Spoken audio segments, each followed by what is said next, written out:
नमस्कार, मैं जयंत पांडे कात्यायनी ज्योतिष से।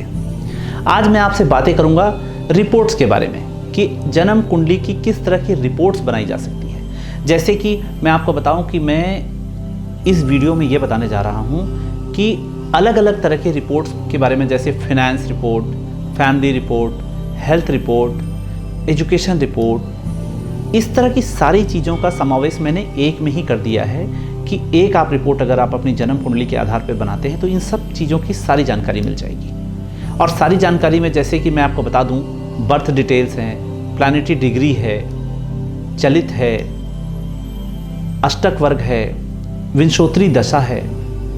विंशोत्तरी 2 दशा होती है, उसमें महादशा, अंतरदशा, प्रत्यंतर दशा तक का डिटेल इसमें मिल जाएगा आपको। रत्नों का विचार है कि कौन सा रत्न पहनना चाहिए, उसके पहनने से आपको किस तरह का लाभ होगा, और शनि की 7.5 अगर आ गई है तो उस समय आपका क्या प्रभाव होगा, और उस प्रभाव को बैलेंस करने के लिए, जैसे कि अगर कोई नेगेटिव इफेक्ट आ रहे हैं तो उसको ठीक करने के लिए हमें किस तरह के उपाय करने चाहिए, उन सारी चीज़ों की जानकारी होगी। फिर हम रुद्राक्ष की बात करेंगे। उसमें रुद्राक्ष, हमें कौन सा रुद्राक्ष धारण करना चाहिए, वह रुद्राक्ष हमारे जीवन में क्या फल देने वाला है, वह किस तरह से हमारे स्वास्थ्य में, हमारे एजुकेशन में कैसे हेल्प करेगा, या हम अपने ग्रहों के प्रभाव को रुद्राक्ष धारण करके कैसे बैलेंस कर सकते हैं। इसके बाद हम बातें करेंगे उसमें काल सर्प योग की। काल सर्प योग आपको पता है, इतना डर गए हैं लोग, डरा दिया गया है लोगों को कि किसी को भी कह देते हैं तेरे को काल सर्प योग है। ऐसा कुछ नहीं है।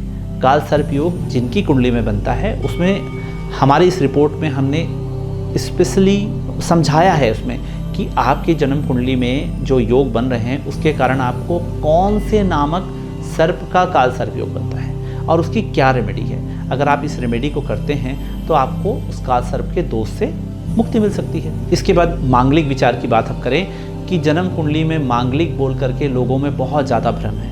इन सब चीज़ों को ध्यान रखते हुए ही मैंने इस रिपोर्ट को बनाने का निश्चय लिया, और साथ ही ऐसा सॉफ्टवेयर में हमने ऐसा प्रोग्राम किया कि आपको इस तरह की रिपोर्ट बना के दी जा सके।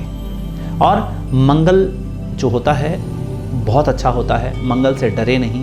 परंतु अगर आपको मालूम पड़ जाए कि आपकी कुंडली मांगलिक है तो विवाह से संबंधित मैचिंग में मंगल का थोड़ा प्रभाव देखा गया है, तो उसके आधार पर आप अगर विवाह संबंध करते हैं तो जीवन में खुशियाँ और सुख शांति बनी रहती है। पितृदोष की हम बात करें कि पितृदोष जो होता है, जब हमारे पूर्वजों को तृप्ति ना हुई हो, उनकी आत्मा भटक रही हो और वैसे वंश कुल में आपका जन्म हो जाता है तो आपको भी पितृदोष का प्रभाव लगता है। और पितृदोष के प्रभाव से घरों में अचानक मृत्यु का हो जाना, बार बार काम का डिस्टर्ब हो जाना, मांगलिक कार्यों में विघ्न पड़ जाना, ऐसी सारी जानकारी हमारी उस वेबसाइट के द्वारा, जहां पर आप ये वीडियो देख रहे हैं, अगर आप मेरी वेबसाइट पर जाकर के देखेंगे तो आपको पूरा वहाँ डिटेल मिलेगा।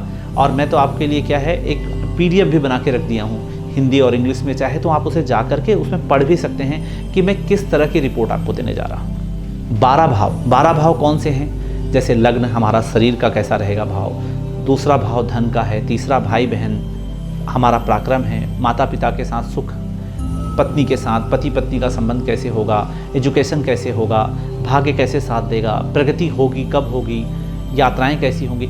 ऐसे 12 भावों का अलग अलग विश्लेषण दिया हुआ है इसमें। इसके बाद मैं आपको बताऊं, इसमें हम आपको 5 वर्ष तक का फाइनेंस रिपोर्ट, आपका फाइनेंशियल कंडीशन कैसे रहने वाला है, आप फाइनेंस रिपोर्ट जान सकते हैं 5 साल का। इसके बाद एजुकेशन रिपोर्ट, आपकी एजुकेशन की स्थिति कैसी होगी। अगर आप स्टूडेंट्स हैं, पढ़ रहे हैं या पढ़ने का प्रयास कर रहे हैं, कुछ और एजुकेशन आप लेना चाहते हैं, तो ये एजुकेशन रिपोर्ट से आप यह जान पाएंगे कि आपके आने वाले 5 वर्ष किस तरह से रहने वाले हैं। फैमिली रिपोर्ट के बारे में हम बात करें कि फैमिली में संबंध कैसे रहेंगे, 5 वर्ष तक का ये भी एक छोटा सा रिपोर्ट है। ये मैंने एक प्रयास किया है कि बहुत अच्छे से अच्छा आप लोगों को एक चीज़ दे सकूं, जिससे आप जान करके आप अपने जीवन में खुशियों को प्राप्त कर सकें, और अगर कोई विघ्न बाधा आ रही है तो उसे दूर करने का प्रयास कर सकें। साथ ही मैं आपको बता दूं, इसमें मैं आपको 5 वर्ष तक के महादशा, जो हमारी कुंडली में महादशा चलती है ना, महादशा और अंतरदशा, उसका क्या फल होगा इसका भी मैंने विश्लेषण कर दिया है। तो आप देखेंगे एक ही रिपोर्ट के अंतर्गत इतनी सारी जानकारी आपको प्राप्त हो रही है। और ज़्यादा जानना चाहें तो PDF में देख करके आप समझ सकते हैं, हिंदी या इंग्लिश में, और ज़्यादा जानकारी हमारी वेबसाइट पे दी हुई है। तो इस तरह से आप यह रिपोर्ट खुद प्राप्त कर सकते हैं। प्राप्त करने के लिए दिए गए नीचे लिंक पे जाएं, हमारी वेबसाइट पे जा करके उससे सारी जानकारी प्राप्त करें। तब तक के लिए मैं आपसे विदा लेता हूँ। नमस्कार।